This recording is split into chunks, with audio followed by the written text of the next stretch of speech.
రాబోయే 4 ఏళ్లలో అయినా 42% రిజర్వేషన్లు అన్నింటిలో వర్తించేలా చూడాలని తీర్మానం పేర్కొన్నారు. ఎస్సీ ఎస్టీ సప్లాన్ మాదిరి ఓబీసీలకు కూడా సప్లాన్ తీసుకురావాలని, ఓబీసీల సంక్షేమానికి తోడ్పాటు అందించాలని మల్లన్న కోరారు.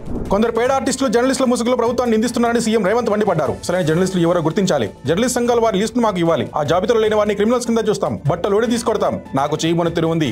అన్నింటిని ఓర్చుకోలేను. చట్ట ప్రకారమే వారిని శిక్షిస్తా. దీనిపై ఓ చట్టం కూడా తెస్తామని అసెంబ్లీలో స్పష్టం చేశారు. కృష్ణా జిల్లాపై బీఆర్ఎస్ పార్టీ తప్పుడు ప్రచారం చేస్తుందని, పోతిరెడ్డిపాటి కెపాసిటీ పెరగడానికి కారణమే ఆ పార్టీ అని మంత్రి ఉత్తమ్ కుమార్ రెడ్డి అసెంబ్లీలో ఆరోపించారు. ప్రగతి భవన్ లో జగన్మోహన్ రెడ్డితో కేసీఆర్ విందులు వినోదాలు చేసే సమయంలో రాయలసీమ లిఫ్ట్ ఇరిగేషన్ మొదలుపెట్టారు. గత ప్రభుత్వ 10 ఏళ్ల నిర్లక్ష్యం వల్ల శ్రీశైలం బ్యాక్వాటర్ నుంచి ఏపీ అక్రమంగా నీటిని తీసుకెళ్లిందని ఉత్తమ్ మండిపడ్డారు. కేసీఆర్, హరీష్ రావు, కేటీఆర్ సొంత వర్గాల్లో బీఆర్ఎస్ హయాంలో కంటే కాంగ్రెస్ పాలనలోనే ఎక్కువ రుణమాఫీ జరిగిందని అసెంబ్లీలో డిప్యూటీ సీఎం బట్టి విక్రమార్క తెలిపారు. గజ్వేల్లో అప్పట్లో 104 కోట్ల రుణమాఫీ జరిగితే ఇప్పుడు 237 కోట్లు, సిద్దిపేటలో గతంలో 96 కోట్ల మాఫీ అయితే తమ పాలనలో 177 కోట్లు, శ్రీశైలంలో అప్పుడు 101 కోట్లు మాఫీ చేస్తే తాము 175 కోట్లు మాఫీ చేసినట్లు వెల్లడించారు. ప్రభుత్వ ఆలోచనలు చేపట్టిన సంక్షేమ కార్యక్రమాలని గవర్నర్ ప్రసంగంలో పొందుపరుస్తారని సీఎం రేవంత్ అసెంబ్లీలో అన్నారు. ఏ ప్రభుత్వమైనా ఇదే చేస్తుంది. అది బీఆర్ఎస్ సభ్యులకు కూడా తెలుసు. అయినా గవర్నర్ ప్రసంగం గాంధీ భవన్లో కార్యకర్త ప్రసంగంలో ఉందని అవహేళన చేశారు.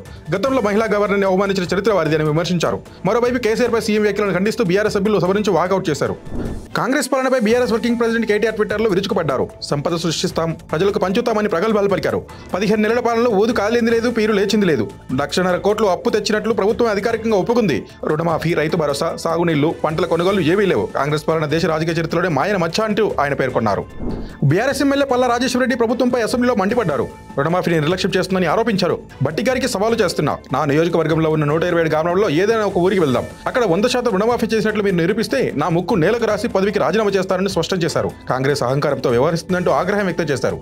కేసీఆర్ పెద్దం చేసిన వ్యాఖ్యలపై బీఆర్ఎస్ ఎమ్మెల్యేలు సభలో నిరసన చెప్పడంపై సీఎం రేవంత్ స్పందించారు. బీఆర్ఎస్ ఒకప్పుడు అధికారంలో ఉండే, తర్వాత ప్రతిపక్షానికి పడిపోయింది. అనంతరం 8 ఎంపీ సీట్లు కోల్పోయి గుడ్డు సున్నాకు పడిపోయి మార్చురికి వెళ్ళిందని అన్నాను. నేను మాట్లాడింది తప్ప. కానీ తాను కేసీఆర్ ను అన్నట్లు హరీష్, కేటీఆర్ చిత్రీకరిస్తున్నారు. అలాంటి స్వభావం నాది కాదని స్పష్టం చేశారు. తెలంగాణకు అన్యాయం జరిగేలా ఏపీ నిర్ణయాలు తీసుకుంటే అడ్డుకోవాల్సింది పోయి రోజా ఇంటికి వెళ్లి రయ్యుల పులుసు తిని వచ్చిందెవరని కేసీఆర్ పై సీఎం రేవంత్ సెటర్లు వేశారు. ఇప్పటివరకు ఆయన జీతంగా 57 లక్షల ప్రభుత్వ సొమ్ము తీసుకుని 2 సార్లు అసెంబ్లీకి వచ్చారు. తమ ఎమ్మెల్యేలు రేబిన్ వ్యాక్సిన్ రియాక్షన్ వచ్చినట్టు తయారు చేశారు. కున్నెబికుల వల్ల ఆయన ప్రాణహాని ఉంది కాబట్టి సెక్యూరిటీ పెట్టుకున్నారని ఎద్దేవా చేశారు. పిఠాపురంలో 12వ ఆవిర్భావ సభలో జనసేన ఎమ్మెల్సీ నాగబాబు వైసీపీ అధినేత జగన్ పై విమర్శలు గుప్పించారు. కొందరు అహంకారం తలకెక్కి ఇష్టం వచ్చినట్టు మాట్లాడి ప్రతిపక్ష హోదా కూడా దక్కలేదు. కళ్ళు మూసి తెరచులకు 9 నెలలు అయిపోయాయి. మిగిలిన 4 ఏళ్లు ఇంకెంత, ఆ తర్వాత మాదే అధికారం అని అంటున్నారు ఆయన. ఇలాంటి హాస్యగాడిని చూడలేం. మరో 20 ఏళ్ల పాటు ఇలాగే పడుకోండి. ఆయనకు ఇదే నా సలహా అంటూ పేర్కొన్నారు. జయగద్ర సభలో డిప్యూటీ సీఎం పవన్ కళ్యాణ్ చేసిన వ్యాఖ్యలు దుమారం రేపుతున్నాయి. 4 దశాబ్దాల టీడీపీ నిలబెట్టామని ఆయన వ్యాఖ్యానించడానికి టీడీపీ మద్దతుదారులు తప్పబడుతున్నారు. మీరు ఏది చెప్తే అది నమ్మడానికి జనం పిచ్చోళ్ళు కాదని విమర్శలు చేస్తున్నారు. అయితే తమ నేత కూటమి ఏర్పాటు ప్రతిపాదనతోనే అధికారంలోకి వచ్చామని జనసైనికులు అంటున్నారు. అంతకుముందు నాగబాబు చేసిన వ్యాఖ్యలు తెలుగు తమ్ముళ్ల ఆగ్రహానికి దారితీశాయి. త్రిభాషా విధానంపై వివాదం వేళ తమిళనాడు ప్రభుత్వానికి జనసేనని పవన్ కళ్యాణ్ కౌంటర్ చేశారు. చిత్రాలలో జనసేన ఆవిర్భావ సభలో 4 భాషల్లో మాట్లాడిన ఆయన చాలా భాషలు అయిపోయాయి కదా అని కార్యకర్తలను సరదాగా ప్రశ్నించారు. అనంతరం తమిళనాడుతో పాటు భారతదేశానికి మల్టిపుల్ లాంగ్వేజెస్ కావాలి. ఇది పరస్పరం అర్థం చేసుకోవడానికి, ప్రేమను పంచుకోవడానికి దోహదపడుతుంది. బహుభాష భారత్కు మంచిదంటూ భారత్ మాతాకి జై అన్నారు. త్రిభాషా విధానాన్ని వ్యతిరేకిస్తున్న స్టాలిన్ ప్రభుత్వంపై కేంద్ర మంత్రి కిషన్ రెడ్డి ఫైర్ అయ్యారు. ఈడీ సోదాల నుంచి ప్రజల దృష్టిని మరల్చేందుకే కేంద్రంపై విమర్శలకు దిగిందని అన్నారు. బడ్జెట్ పత్రాల్లో రూపీ చిహ్నం తొలగిస్తూ నిర్ణయం తీసుకోవడం రాజ్యాంగ సంస్థలను ఉల్లంఘించడమేనని ఫైర్ అయ్యారు. నియోజకవర్గాల పునర్విభజనలో దక్షిణాది రాష్ట్రాలకు ఎలాంటి అన్యాయం జరగబోదని ప్రధాని మోదీని అమిత్ షా చెప్పారన్నారు. బహుభాషా విధానంపై AP deputy CM Pawan Kalyan చేసిన వ్యాఖ్యలకు నటుడు ప్రకాష్ రాజ్ కౌంటర్ ఇచ్చారు. హిందీ భాషను తమపై రుద్దకండి అంటూ చెప్పడం ఇంకో భాషను ద్వేషించడం కాదని ఆయన ట్వీట్ చేశారు. స్వాభిమానంతో తమ మాతృభాషను, తల్లిని కాపాడుకునే ప్రయత్నం అనే విషయాన్ని పవన్కి దయచేసి ఎవరైనా చెప్పాలని ప్రకాష్ రాజ్ కోరారు. జయకద్రం సభలో హిందీ మన భాషే కదా అన్న పవన్ కళ్యాణ్ పై వైసీపీ విమర్శలు గుప్పిస్తుంది.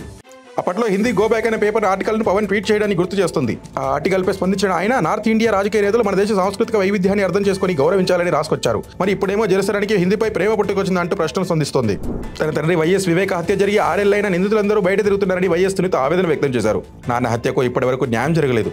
నిందితుల కంటే మేమే ఎక్కువ శిక్ష అనుభవిస్తున్నాం. సాక్షులు చనిపోవడం ఖచ్చితంగా అనుమానాస్పదమే. వారి భద్రతను ప్రభుత్వం చూసుకోవాలి.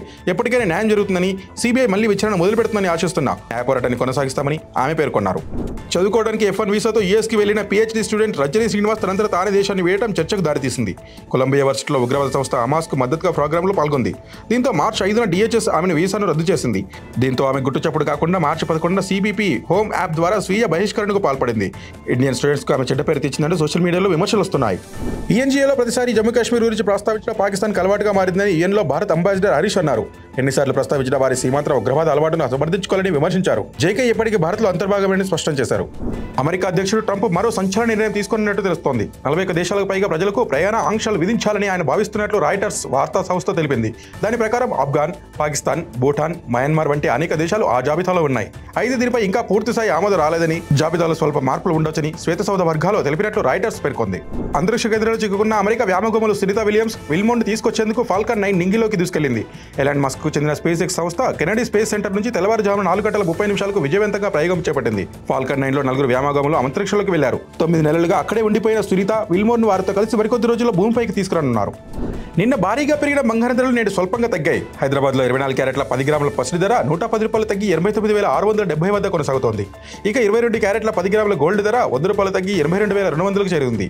వెండి కిలో 1,12,000 వద్ద కొనసాగుతోంది. ప్లాటినం 10 గ్రాముల ధర ₹10 తగ్గి 27,780 వద్ద ఉంది. లేటెస్ట్ న్యూస్ తెలుగు మరియు ఇంగ్లీష్ అప్డేట్స్ కోసం ఇప్పుడే క్యూన్యూస్ అఫీషియల్ యాప్ని ప్లే స్టోర్ నుండి డౌన్లోడ్ చేసుకోండి. సరికొత్త సమాచారాల కోసం క్యూన్యూస్ వెబ్సైట్ని ఫాలో అవ్వండి. ఛానల్లో ప్రాంతీయ, జాతీయ, అంతర్జాతీయ వార్తలు వీక్షించండి.